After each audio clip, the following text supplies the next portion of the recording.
ఓహో, ఏమి ఈ పర్యాయము చాలా ముందుగానే వచ్చినావే? తమరు రప్పించుకొట్టిరి. వస్తిని స్వామి, నాదేమున్నది? అది నిజమే కాని ఏదో కారణము లేక కాగితము సైతము కదులునా? అట్లనే ఇంత మునుపు రావడానికి కూడా కారణముంది. మరేమీ లేదు స్వామి. కేరళ గవర్నరు గారైన రామకృష్ణారావు గారి ఆహ్వానముపై తాము తిరువనంతపురం 16వ తేదీన బయలుదేరిపోవచ్చున్నారని వార్త విని ఆ సమయమున పోయినా సంభాషించునంతటి అవకాశముండునో ఉండదో అని ఇంత మునుపే వస్తిని. క్షమించండి.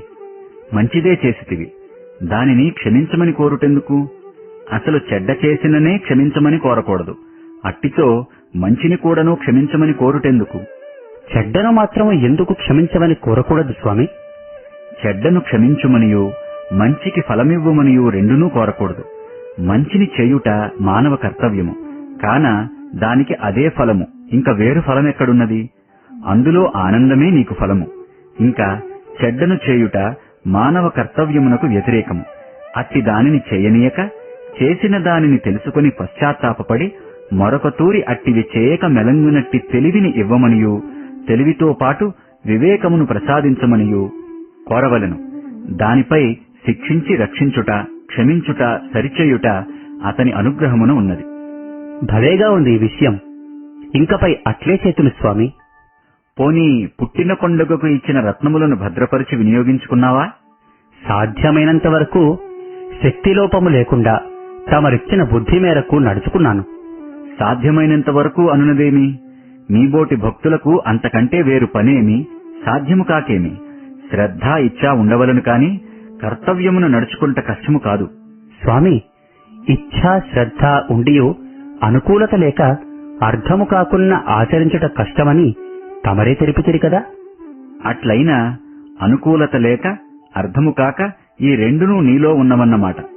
అర్థము కాకున్న అడుగు, అనుకూలత లేకుండటకు నీకున్న అడ్డేమి? సందేహమే పెద్ద అడ్డు. దానికి మించిన అడ్డు వేరేమున్నది? ఇన్ని వినియు అప్పుడప్పుడు మాకాగ్రహం కలుగుతూనే ఉన్నది. అది ఏమి కారణమో ఏమో. అది ఎందుకనా? మేము నిజముగా ఆత్మస్వరూపులము అనునటువంటి నమ్మకము మీపై మీకు లేకుండుట మొదటి కారణము. రెండవది, మానవత్వముతో ఉన్న దైవత్వమును మానవునిగా భ్రమించి విషయవాంఛలతో తికమకలు పొందుట. ఈ రెండు కారణముల వల్లనే ఇట్టి పిశాచము మీపై పూనుచున్నది. అట్లు కాకుండా మానవత్వముతోనున్న పరమాత్మను పరమాత్మగా భావించి పరమాత్మతత్వమును ప్రతిష్ఠించుకొన్న ఈ సందేహ పిశాచి మీలో చేరదు. ఒకదానిలో ఒకటి చేర్చి నిరూపించునట్టి అధ్యాసను మానుకొనుము. అదిగో, అర్థము కాని పదములు తమరు అప్పుడప్పుడు సెలవిచ్చుచుందురు. వానితో మరింత తికమక కలుగుచుండును. స్వామి, అర్థము కానివి నేనెన్నటికీ మీకు చెప్పను. మీకు అర్థము చేసుకున్న శక్తి లేక అట్లు బాధపడుదురు.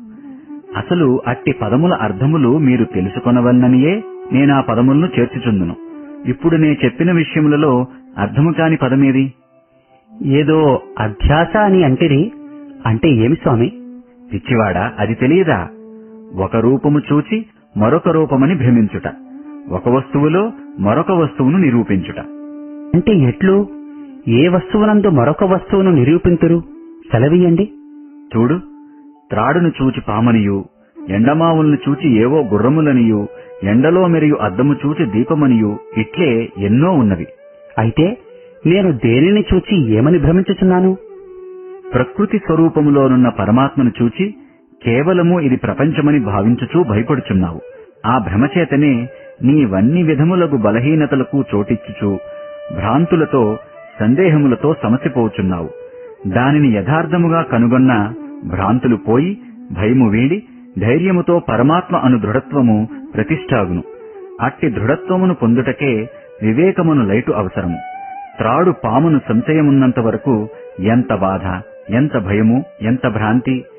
దానిని వెలుతురులో చూచిన తక్షణము ఆ భయభ్రాంతులు ఎట్లుపోవునో ఏమైనా అర్థమగునా? అట్లే ఈ భ్రాంతులు కూడా ప్రకృతిని పరమాత్మ అని తెలుసుకొనిన తక్షణమే తెలియకనే అదృశ్యమైపోవును. ఇట్టి భ్రాంతులలో భ్రాంతులను కల్పించి వస్తువులో మరొక వస్తువును నిరూపించునట్టి విచారమునే అధ్యాస అందురు బాబూ. స్వామి, ప్రకృతిని పరమాత్మ అని అనవలనన్నా ఎట్లు సాధ్యమగును? సహజ మానవుల దృష్టిలో ప్రపంచముగా గోచరించుచున్న ఈ ప్రపంచమును పరమాత్మ అని తలంచవలనన్న సందేహం రాక తప్పదే. అది నిజమే నాయనా. అయితే విచారణతో యథార్థమును చూచిన ఈ దృశ్యము కూడా పరమాత్మ వల్లనే కాంతించును. నూలు లేక బట్ట అయినదా? అయితే ఆ గుడ్డకు సైతము నూలే కదా ప్రధానము. అయితే బట్టను నూలనరు, నూలును బట్ట అనరు. ఇట్టి సంబంధమే ఈ ప్రకృతికిని పరమాత్మకును కూడా. పరమాత్మ అను నూలు వల్లనే ప్రకృతి అను బట్ట ఏర్పడుచున్నది. అట్లున్నప్పుడు నూలు వేరే బట్ట వేరే అయినదా? లేదే. నూలును ఒక రీతిగా వినియోగింతురు, బట్టను మరొక రీతిగా వినియోగింతురు. అంతమాత్రమున నూలు వేరు బట్ట వేరని భావించరాదు. సరి స్వామి, పరమాత్మ వల్ల ప్రకృతి అని తెలుసుకొనినా పరమాత్మ వేరు ప్రకృతి వేరు కాదని తెలిసినది. ఈ రెండునూ ఒకటే అయినా ఇంక జీవుడు అనున్నది ఏది ఇందులో? అదే మీకు కలిగించు సందేహము బాబూ. నేను అను ఎరుకకు స్థలమిచ్చినవారు జీవుడు. ఇతను దేహేంద్రియాదులను ఉపాధులతో కూడుకొని ఉండును. అయితే ఆత్మ, జీవాత్మ, ప్రత్యేగాత్మ, చిదాత్మ, కర్త, భోక్త అన్నీయూ ఇతడే. ఇంకా జడమని ఒక పదము వేరే ఉపయోగింతురే. అది ఏది జడము ఎట్లు ప్రవర్తించును? సెలవీయండి. బుద్ధి మొదలు శరీరము వరకు అయిన ప్రకృతి పరిణామమెల్లను జడమే. ఇదే అసత్తు, అచేతనము.